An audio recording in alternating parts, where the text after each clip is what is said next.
Hi, நான் ஜோதி பேசுகிறேன். இன்னைக்கு முக்கியமான டிப்ஸ் கவனிங்க. நான் இன்னைக்கு வாட்டர் இன்டேக் பற்றி சொல்கிறேன். ஹைட்ரேஷன் நமக்கு எவ்வளோ முக்கியம். தண்ணி ரொம்ப முக்கியம். ஏன்னா பிகாஸ் நம்மளோட பாடியோட பர்சன்டேஜ் வந்து 70% வாட்டர்னால தான். ஸோ அதுக்கு வாட்டர் நம்ம வந்து இன்டேக் எடுக்கணும். எப்படி எடுக்கணும், எந்த கேப்பில் எடுக்கணும், ரெகுலர் இன்டர்வலில் எப்படி எடுக்கணும் அப்படின்ற டிப்ஸை பற்றி நான் உங்களுக்கு சொல்கிறேன். வாட்டர் இன்டேக் எடுக்கணும் அப்படின்னு சொல்லும்போது உடனே என்ன பண்ணுவாங்கன்னா பாட்டில் ஃபில் பண்ணி வச்சுருவாங்க, ஸ்பீடாக தண்ணி குடிப்பாங்க. சிலர் வாக்கிங் போயிட்டு வருவாங்க, ரன்னிங் போயிட்டு வருவாங்க, இமீடியட்டாக வந்தோம்னா வாட்டர் ஃபுல் பாட்டில் வந்து ஃபினிஷ் பண்ணுறாங்க. ஸோ அந்த மாதிரி நீங்கள் தண்ணி குடிக்காம ரெகுலர் இன்டர்வலில் நீங்கள் வந்து வாட்டர் இன்டேக் எடுத்தீங்கன்னா உங்களோட வெயிட் லாஸ் வந்து ரொம்ப சப்போர்ட்டிவாக இருக்கும். ப்ளஸ் வாட்டர் இன்டேக் எடுத்ததுனால நமக்கு என்ன ஹெல்ப்ஃபுல்லாக இருக்கும்னா நம்மளோட பாடி வந்து நல்லா கூலிங்காக இருக்கும். நம்ம பாடி டெம்பரேச்சரை மெயின்டைன் பண்ணும்.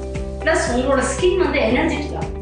ஸோ நீங்களும் எனர்ஜியாக ஃபீல் பண்ணுவீங்க. வாட்டர் இன்டேக் எடுக்கிறதுனால எனர்ஜி நமக்கு வந்து இன்க்ரீஸ் ஆகும். ஸோ அந்த மாதிரி டேஸில் நீங்கள் வாட்டர் இன்டேக் எடுத்தீங்கன்னா உங்களோட வெயிட் லாஸ் நடக்கும். ப்ளஸ் உங்களோட ஸ்கின் வந்து என்ஹான்ஸ் ஆகும். ப்ளஸ் எனர்ஜி வைஸ் இன்க்ரீஸ் ஆகும். இந்த மாதிரி வாட்டரோட இம்பார்ட்டன்ஸ் வந்து நிறைய இருக்கு. ஸோ தண்ணி குடிக்கிறத பற்றி நான் நிறைய டிப்ஸ் கொடுக்குறேன். இந்த டிப்ஸ் கொடுத்துருக்கேன். இந்த மாதிரி நீங்கள் ஃபாலோ பண்ணலாம். நெக்ஸ்ட் இதை விட இன்னும் ஸ்பெஷலாக நான் டிப்ஸ் கொடுக்க போகிறேன். எங்கள் கால் பண்ணுங்க, நான் உங்களுக்கு சொல்லித்தரேன். Okay, thank you.